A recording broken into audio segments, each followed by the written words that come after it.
right, welcome back to the Live with Sondra show. Today's conversation is all about scale under pressure, peak season, high volume, seasonal teams, and still delivering a world class guest experience.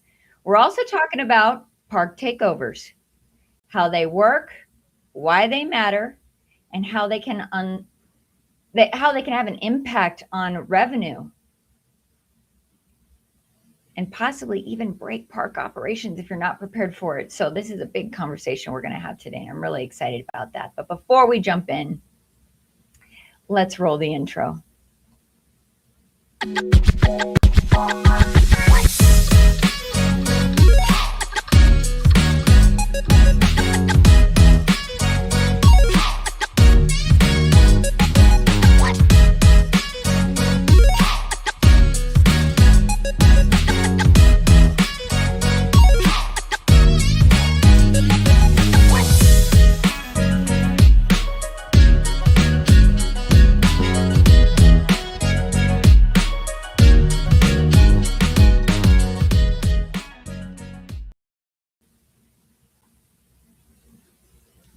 All right, so before we jump into this big conversation, I'm really excited to share with you who our guest is today. I want to thank our sponsor, Gatemaster Technology. For more than 30 years, Gatemaster has helped attractions run smarter during peak seasons, from ticketing to point of sale and real-time reporting and guest experience insights. They don't just support daily operations, they help parks plan strategically, diversify revenue, and execute complex experiences. Gatemaster is hosting its GT Summit 2026, March 11th and 12th, here in Denver, Colorado. I'm super excited to have you guys join us out here. We've got some really fun things planned. And it's curated, operated level event focused on growth, guest experience, technology, and leadership. If conversations like today's matter to you, you'll want to be there. Visit gatemaster.info/GT Summit 2026 to find out more. All right. So I'm your host, Sondra Shannon. I don't know why I skipped that part today, but if you don't know me, I'm Sondra Shannon. And today we're going to be talking about what it really takes to operate at a world-class level when everything's happening at once. High attendance, seasonal staffing, revenue pressures, and guest expectations. This is where leadership matters the most. My guest today is someone who knows exactly how to lead in these moments. Dawn Priebe is the general manager of Island H20 Water Park in Kissimmee, Florida. She brings over 35 years of leadership experience with global brands like Atlantis in the Bahamas and Legoland. Dawn is an expert in strategic planning, revenue growth, and guest experience excellence. And when she's not running a park, you'll find her getting in 10,000 steps a day, which honestly feels very on brand for this guest. Dawn, welcome to the show. Thanks. I'm so happy to be here. And it's so good to see you again. It's so been a hot minute since we've seen each other, right? I know. We're going to have to tell the audience how we met, but yeah. I guess we could start there. You know, the very first water park day that IAPA has had happened last November, 2025. Yeah, November 2025, and Island H20 was a host. We were so happy to see everybody show up, right? First water park day, and it gave us a really good opportunity, I think, to dial in on some of the things, exactly what we're talking about today, right? Park takeovers and share each other's pains. I think you and I connected over that, really getting into the meat and potatoes of how we run businesses and, you know, being that inspirational leader and leading through challenge. And so it sparked a great conversation between the two of us. So I was delighted to be invited. So thanks for reaching out. Thank you. Was that bio okay? Yeah, it was great. It was great. Okay, I just want to make sure. It's me to a T, right? 10,000 steps a day, and right, that's by noon. I'll just be honest, right? By noon, this is going off like goal achieved, and I'm thinking, yes. I love that. I love that. Well, and that kind of brings me to my first question for you, which is because of those 10,000 steps, how does that kind of discipline show up in the way that you lead and manage a high energy park environment? Because I'm sure that has a lot to do with it. So I think it's really important for GMs, right, and any high level senior operator to be in the business, right? We tend to be the ones that work on the business. We sit in our offices and we work on scheduling, we work on risk management, right? We work on all of the things that are necessary to drive revenue. But if we're not in the business, we're one, not connected to our teams, and second, we're not connected to our guests. So I think it's really important to step outside, right? We all work in this environment, especially in Kissimmee, Florida. We're in the heart of the tourism industry. It's really important for us to step outside and really be connected and available because things are going to happen on the fly in this environment. And our teams want to know how we would, as leaders, handle things. Yeah. So I think once you're out there and you're really available to your teams, it helps. And it gets buy-in because let's be honest, right? Our days are long. We can start in the middle of summer at 10 o'clock in the morning, right? We've got 5,000 guests in the park and we don't close our doors until 8 p.m. And if you're not toe to toe with your team, right? How do you really ask somebody to go that extra mile if you're not willing to do it? So yeah, it's inspirational leadership is right what I like to say, and shoulder to shoulder. I think that's an important piece. Well, and I love that because that, so I don't know if you know this about me. I was an operator of a laser tag family entertainment center back in the late 90s. I was a GM when I was 19 years old. It feels really weird saying that because I feel very dated. Yeah. Saying that it was yesterday. It was yesterday. Yeah, it feels like yesterday. But I love what you said because, one of the things that I always really felt was important and still do to this day with my team now is there's nothing that I'm not going to stand next to them and do. Yeah. We're in this together. And granted, there are plenty of people on my team, especially today, that know more than I do and are even better than I am in many areas of the business. And I'm very much of the mindset that I want to be surrounded with people who are better than me in many of these ways. Yes. That people's strengths play into their strengths, make sure people are in the right seats. But I love that. I love that you get out and walk. And I will say this too, having supported parks for the last 25 years, I remember when I was on the support team, how many times we would have a manager call us and say, this isn't working. And I would have to ask them, did you see it? Did you go out there and experience it? Right. And they hadn't. No. And I'm not trying to call anybody out. I won't say any names, but it happened more times than I could probably count. But to me, what you just said is so important because you can't solve for these things, especially like the things we're about to talk about. Yeah. If you're not out there, part of your team. So I love that. I really do love that. Good. Well, today's segment is about park takeovers and the strategic guest experience and diversity. And I know this is such a timely topic. It's something that you talked about on the stage at Water Park Day when you were hosting. And when I saw this when I saw kind of the itinerary of what we were going to talk about, what it was and what it is, what I thought it was, very different things. And this is why I was really excited to have this conversation because it's something that you've experienced, it's something that you've navigated, and it's something that you can help other operators overcome. If that's absolutely. If that's the right way of saying it. Yeah, absolutely. I'd love to dive in a little bit of that. Okay, love it. And I think people hear park takeovers, right? And they're like, oh, it's a park buyouts, revenue. Yeah. No, right? A park takeover is such a challenge now, and it's really relevant to what's going on because we know we have all of this social media presence that we're in business. You're forced to deal with it oftentimes, right? It's either a friend or a foe. It's not both. It's how people are reaching us with reviews, right? Social media is such a big beast in our business lives. But park takeovers really are meant to be destructive. So, just for everyone, just to be clear, what is a park takeover, right? It's a social media movement. And the intention is to come in and disrupt a business operation.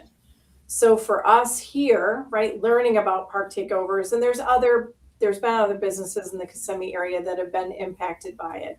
But once you learn, right, that you've got potentially thousands of people, and I want to say teens, but we're finding it's young adults as well, right? Anybody that really wants to go viral and they want to make an impact.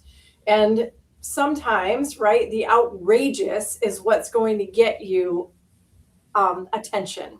So they're coming in with the intention of taking over your business in a destructive manner, right? Coming and filming it. And so you're really, really aware of what's going on and it's visible. And then how do you navigate through that? Because Yeah. in the water park industry as well, I won't mention names, but there was a water park in the local vicinity here in Kissimmee, and about 300 teens stormed the tower with the intention of going down at the same time. And what does that do, right? First of all, it disrupts your flow, it disrupts your team because we've got dispatchers at the top that are like, one at a time, hold on tight. And you've got 300 kids running up a tower, and how do you deal with that? So it's something that, businesses need to be aware of. I think, especially in the theme park world, right? There's a lot of disruption that goes on with it. So having the conversation, preparing, and having this open dialogue with your team, because we were subjected to it. We found out on July 1st that there was a takeover, back to back actually, on July 4th that was planned. And obviously, July 4th is hectic, right? If you're in Florida in the theme park world, July 4th is a peak day for us. We're like, yes, we're going to be fully staffed and make all kinds of money.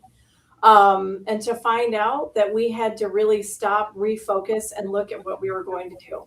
And you've got a couple of options because, sure, we could close our doors for the day, but then that's our revenue generating day. And all of our season pass holders look forward to that 4th of July, and our guests look forward to that 4th of July, and even our teams look forward to it, right? If you're a theme park operator, you live in the paint. I know that's a basketball term, but you live for this. These are the days where we shine the brightest.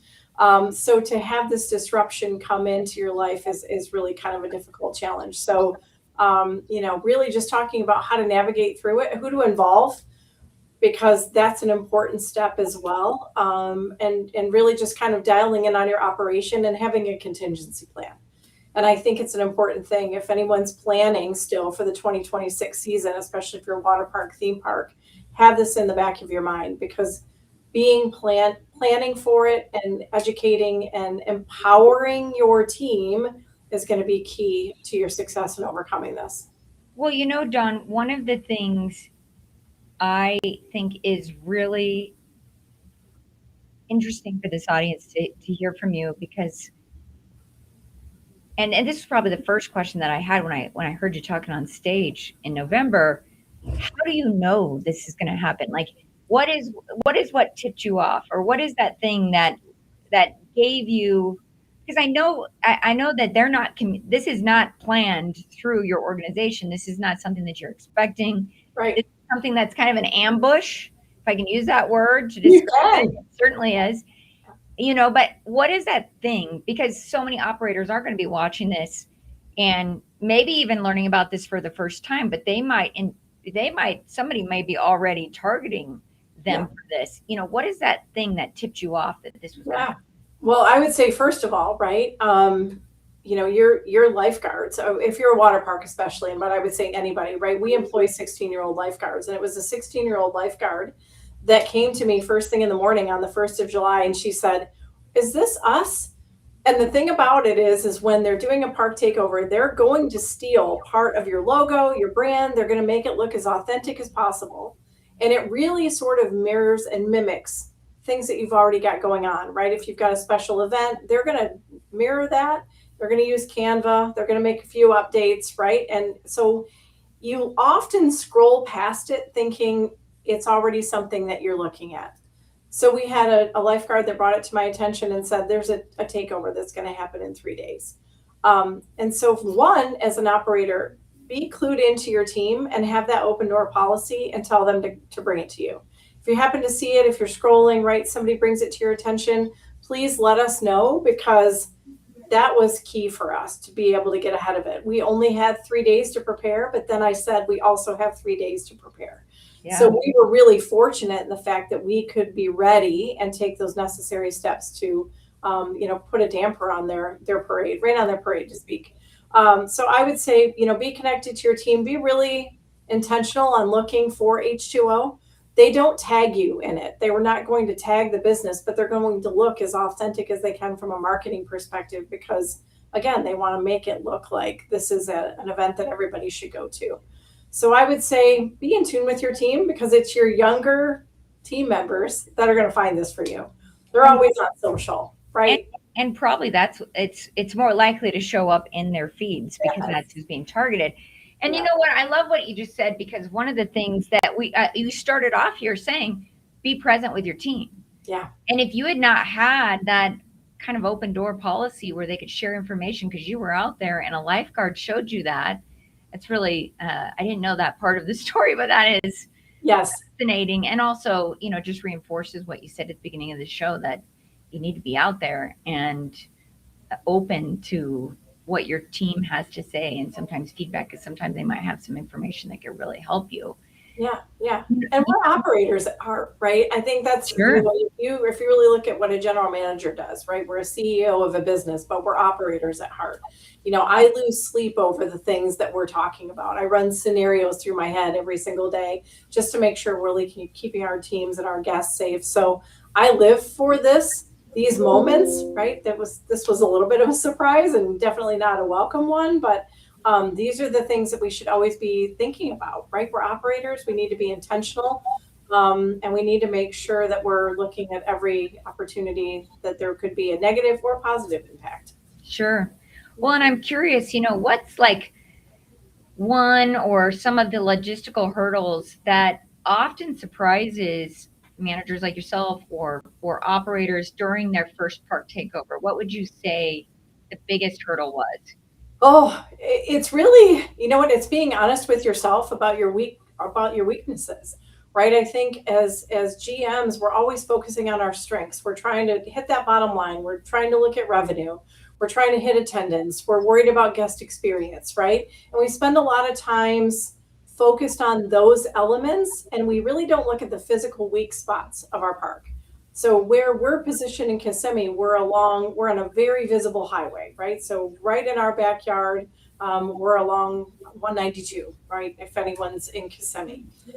It's going along that fence line and realizing, there's some spots that, right, I need to tighten up a little bit, right? We've got a fence line here, but is it scalable, right? What else do I need to do? So it's really looking at those weak points. It's looking at our fence lines. It's looking at who can come in. It's really taking this honest, reflective look at what else should I be doing? What else could I be doing? Because I think we're safe all the time, and we want to sell ourselves on that. But there always are some weak points with any entrance, right? We've got a front entrance, we've got gates, and what does that look like? So honing in and being really honest with yourself, and then involving everyone, right? We're all in this together. We're a team.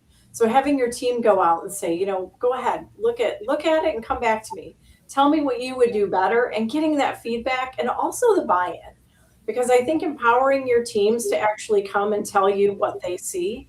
And the one thing I love, and I always have loved as a leader, is everyone coming in my door and telling me this isn't right.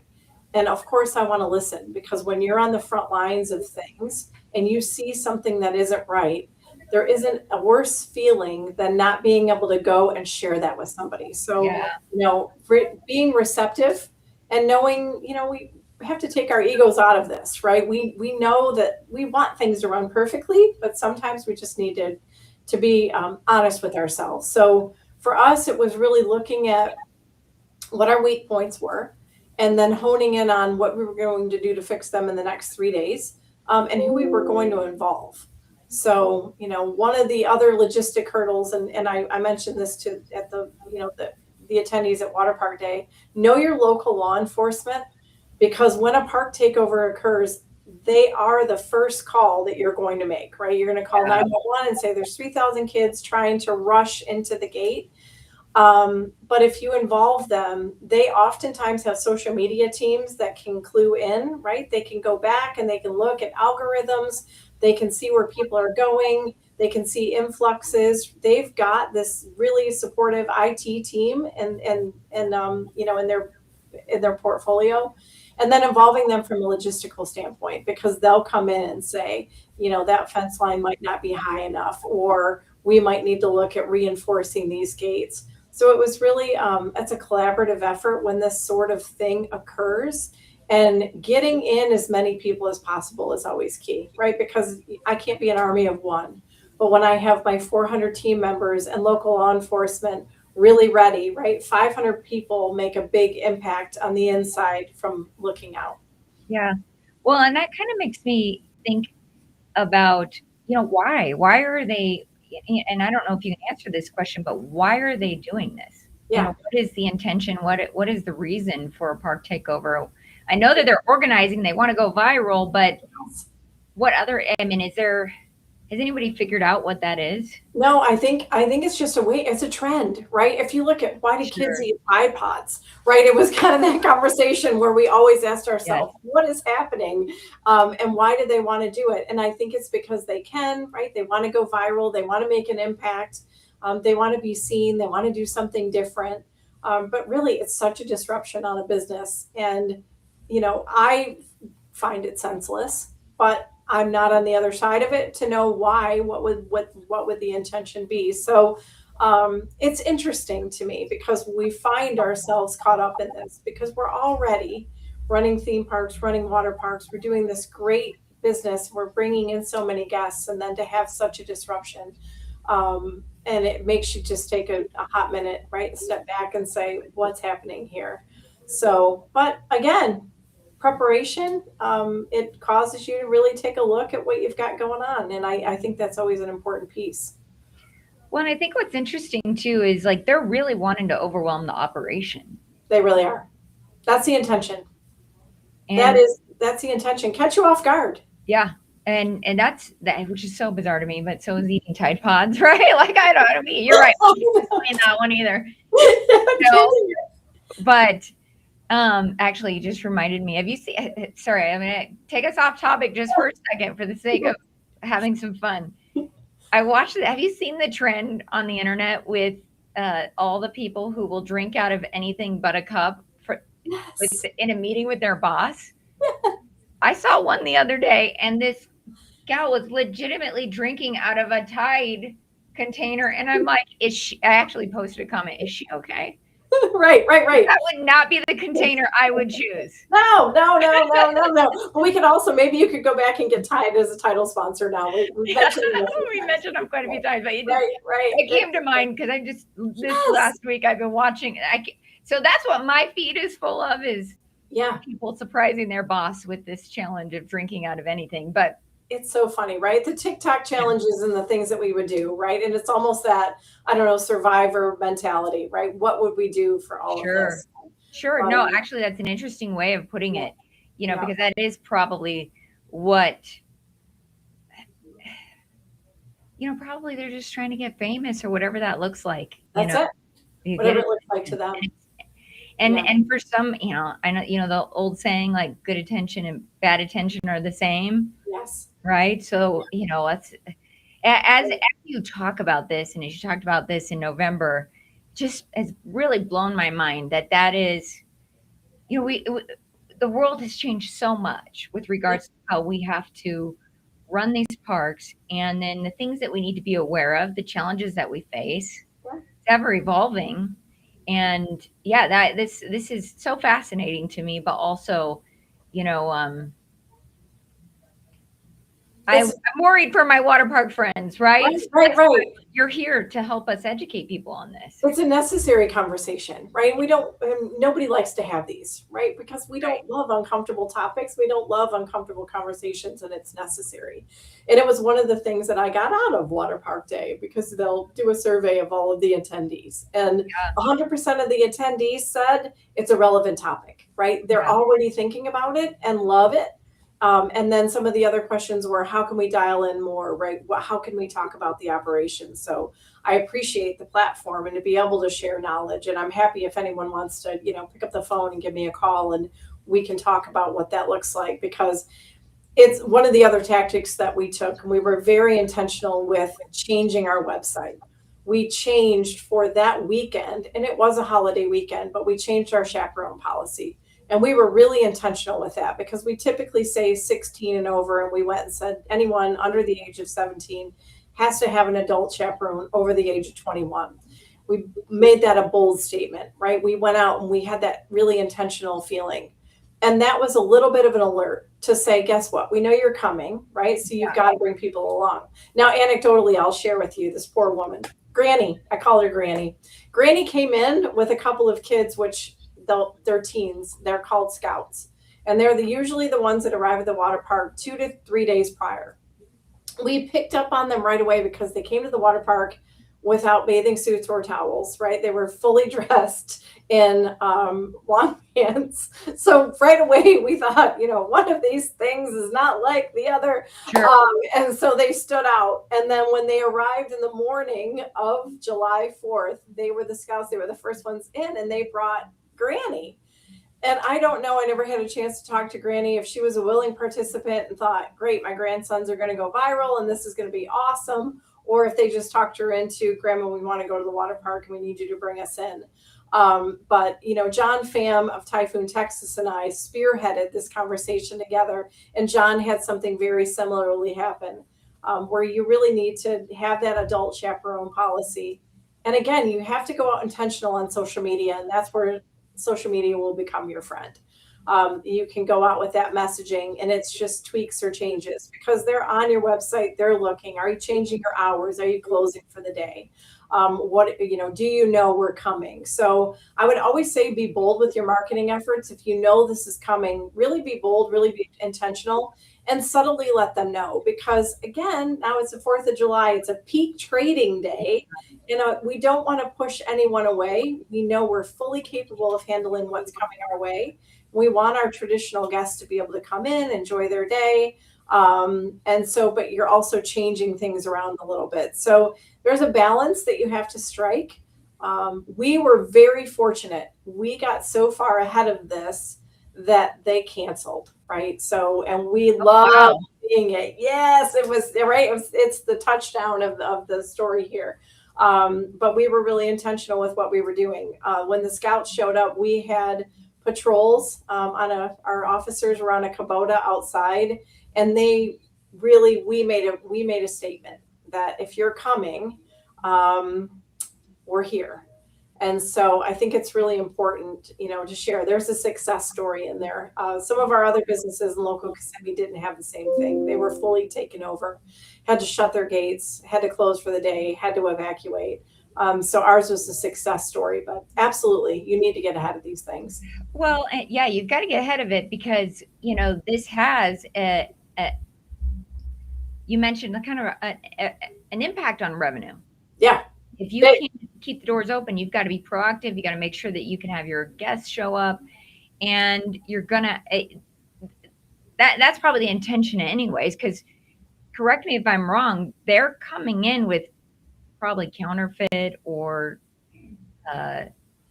scalp tickets, credit card scalp tickets, right? And that's one of the things. So you'll have one person that'll buy a ticket, and then they'll just photocopy it, hoping that it's going to make it through. If it doesn't, right, they'll come in droves and they'll actually rush your admission line.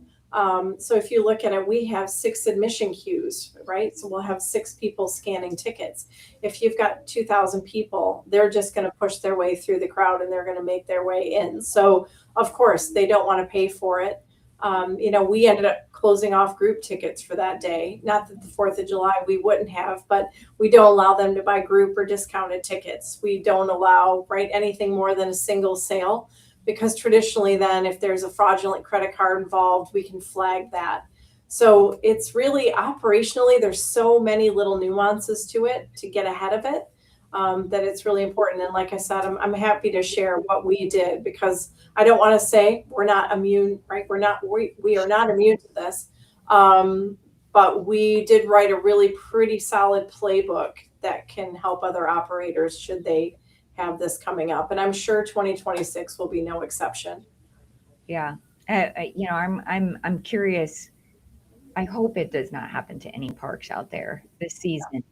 But it seems now that I've become aware of this that even family entertainment centers are experiencing it. It's happening not just in water parks, which Yeah. is why this is also such an important conversation because there may be some different ways that this has to be handled, Yeah. especially in an FEC. They may not, they don't have necessarily traditional ticket gates that Right. people have to move through or security for that matter sometimes. I mean, I can't Absolutely. I've Yep.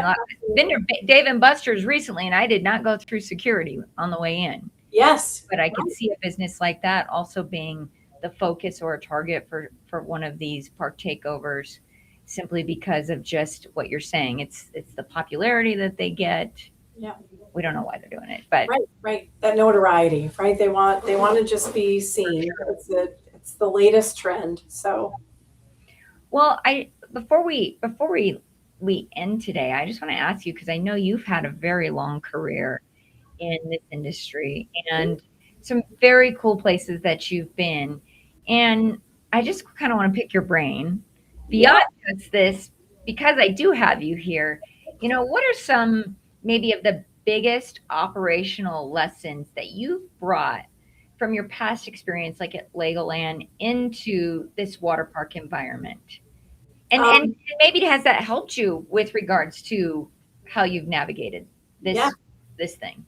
So it's funny because you said this. Someone that used to work for me before reached out about a week ago, and she said, I found myself in the middle of a really peak season, and she said, I have a Dawnism, which I love that she coined it that, but it's find the joy in the day.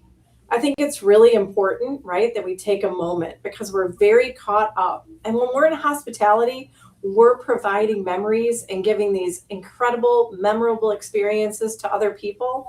You've got to stop for a minute and find the joy in the day. And whether that's just taking time to engage with a guest, looking at smiles of children, right? I said I loved working for the Legoland parks.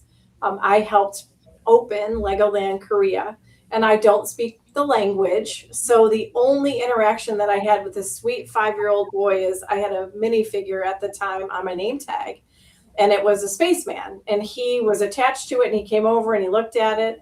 So I took it off, right? And he took something off to trade me, and we had this, we couldn't interact with each other than just kind of engaging, right? Where I was having the spaceman go this way and that way.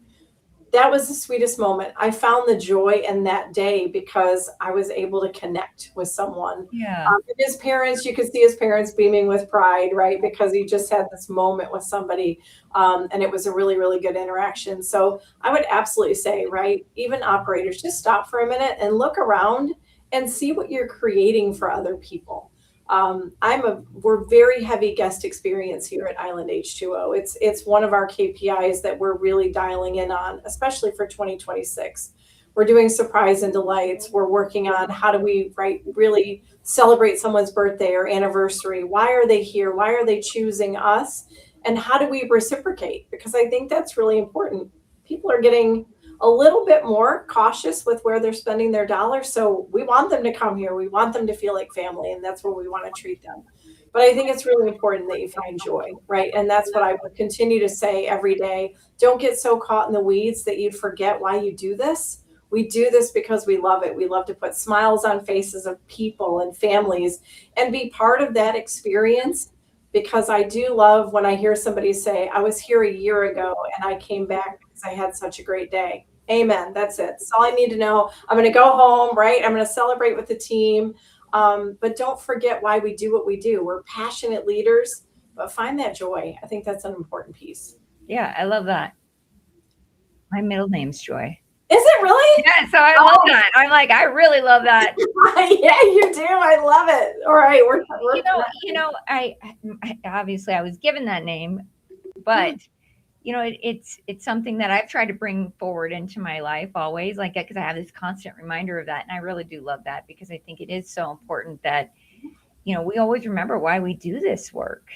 And Right. and I love that story that you shared when you were in Korea at Legoland, because you were communicating with that person. You were having a moment with that kid that traded with you, and Yeah. my family we were season pass holders. My kids are all grown now, but when they were little, of the park out in Carlsbad, California. Yes. And some of my best moments are those moments when they were interacting with the team Yeah. and trading, and they always had a plan. I mean, my kids always had a plan for the day. They got these Lego hats where they would have all the characters on them, and I don't remember where we got those Lego hats, but they were the best because they would set up a whole scene, and then they'd be trading all day, and Yeah. they always had a plan, and but that goes to your point that so many of these families are coming there for the experience. And in my kids' case, they were planning this, Lego scene on their hats for days, maybe even Yes. weeks before we came out there. And that's the impact that we have in this industry on people. It So really is, right? And the engagement doesn't cost us a thing, yeah, right? Dialing in on guest experience and just talking to families and getting their feedback. And, we plan our season based on guest feedback. You can dial in on all your, Placer AI data. You can pull all of your analytics from Google, but it's really that one-on-one engagement with your guests that makes such a big impact for you and for them. I yeah, learned so much, right? If I see someone eating our new cheeseburger that we've rolled out for food and beverage, right? What do you think of the new cheeseburger? And if they say it's to die for and we'll be back, great, we've done it. And if they go, oh, I like the one you had before, then do we need to look at going back to the drawing board? Our guests have never had access to us like they do now, right? Social media, they can do Google reviews, they can really tell us, and they usually do, what their experience is. And so, why not lean into that and actually cater and customize what your operation looks like to meet their needs? And I think that's really important. We launched Island Nights here. I'll give you a really quick example. It's a 21 and up dance party. And I'll tell you where this came from, right? Our marketing team had a really great idea to have Island Nights disco, right? Or not disco, but DJ, have foam and just let adults, let their hair down a little bit, kid free, no lines, just a great experience. And we kept getting feedback that said, we want it, we want more of it. And my favorite story was someone that had come and she said, I used to go to Orlando to the dance clubs, and I don't go to Orlando anymore because I don't feel safe. So yeah, I'm walking through your security system, you're checking my bag, and I know when I'm there that I can really let my hair down and feel safe. And we've been leaning into that further and further now this year because we're giving the people what they want. And I think that that's what we've gotten away from a little bit. We're trying to serve people something that they don't want, right? It's always my thing with the team. We're giving someone a cheeseburger when they really want spaghetti. And so what do they want? What are they asking for? And they're not afraid to tell us. We just need to really be connected as leaders and know that we're okay, to listen. And that's your business case. Your business case is, right? It's what our guests want. It's what the people want. yes. So I think it's an important piece there too. Yeah, I think that that those dance nights, Yes. are not only are they cool because I'm sure a lot of people appreciate them, especially, there are people who don't necessarily want to be swimming with kids all the time, and that's okay, right? Like, because they're, uh, you know, uh, Yeah. the dinks. You know what I'm talking about? Yeah. Yeah. I mean, if you're dual income, no kids. I mean, I guess it makes sense that you would want to have a night where you could come experience a park and have Yeah. fun. And years ago, I was at a festival in Mexico, which just happened to be at this old water park that was built in like the 60s. It was crazy. Yeah. There were no rules, not like we have here. Right, So right, you said that they overwhelmed the slide. I mean, I think like right. 40 of us went down the slide at once.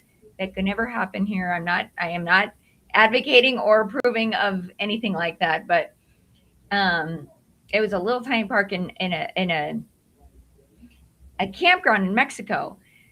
But after all the kids left for the day, and it was really fun because we were there, and being in my industry, I really was just enjoying this experience so much, and getting to hang out with all the little kids in Mexico that were showing up to this park. And then after they left for the day, we had a foam party.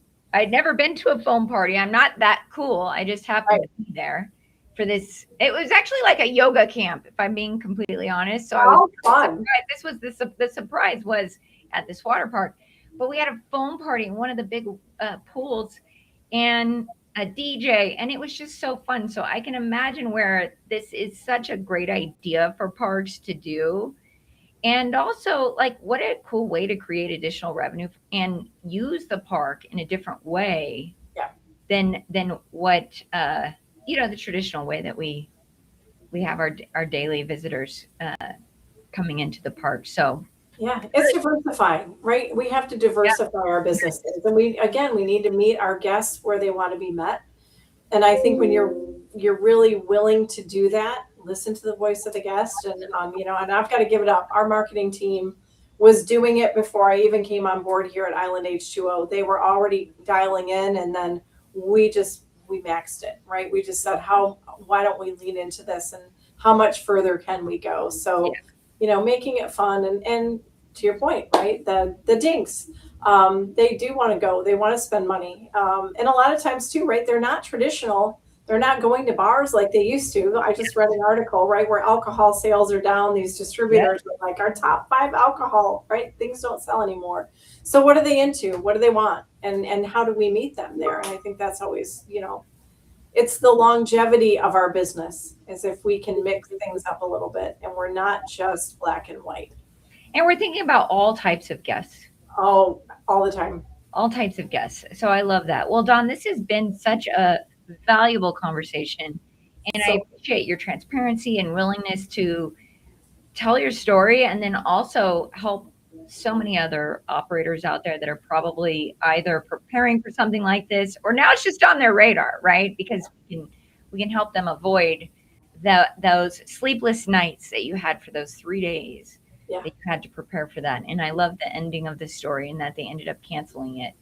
But before I let you go, I have one last little question. Did you know about park takeovers before that team member mentioned it to you? I had a colleague at a competitor water park right down the street, that was subjected to it prior to, and they were completely caught off guard. Yeah. So they made mainstream national news, and I could see it, right? And I reached out to him, and gave him a call and said, I'm so sorry. That had to be really, really scary. And then he and I started a very candid conversation, me not realizing that within the same season we would be subjected to it. So, it's lean in, right? Lean into those of us that have experienced it. It could happen anywhere. And I think as colleagues, right, we need to share all of this useful knowledge with each other, because, right, we're writing this playbook on how to deal with things. And it keeps you also from feeling like you're working in a silo. And that's one of the other pieces of this is sometimes when you're a senior leader in the business, you oftentimes feel like, you have to keep things really close to the chest. But don't. We're all in the same boat. We need to share. We need to have conversations about it. We need to be open about it. There isn't anything, wrong or taboo with sharing trade secrets when it keeps guests safe. And it helps you be a better operator at the end of the day, right? We don't share proprietary information, but this is things that, this is something we're all going to deal with. So, I'm happy if anyone wants to reach out, right? You can find me on LinkedIn, and we can, chat about it further. I'm happy to share all of my learnings. Awesome. Well, I appreciate you sharing how people can get in touch with you, and really just all of this information that you shared today, and who you are as a leader really is inspiring. And I love getting to know people who are working in the parks, boots on the ground, and doing these things and understanding these problems. And I love that you talked about sharing information, because I do agree that if you're successful at this and you can help somebody else overcome or mitigate against any potential risk, that's better for the whole industry.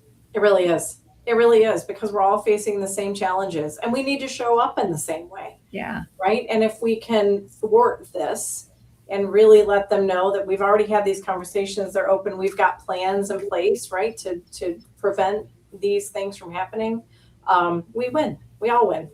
Yeah, we do. It's better as a business. Well, I really appreciate you being here for today, sharing your insights, your experience, and your wisdom.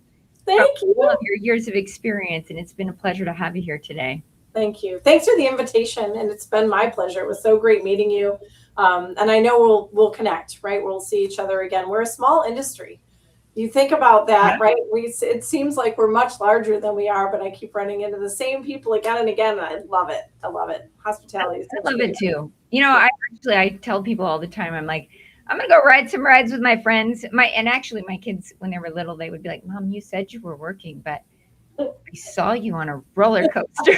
And I'm like, yeah, I'm riding coasters with my friends. And believe it or not, my kids don't like coasters very much. That's so So sweet. I actually have to meet up with you and all of my colleagues in order to have that kind of fun. So Right?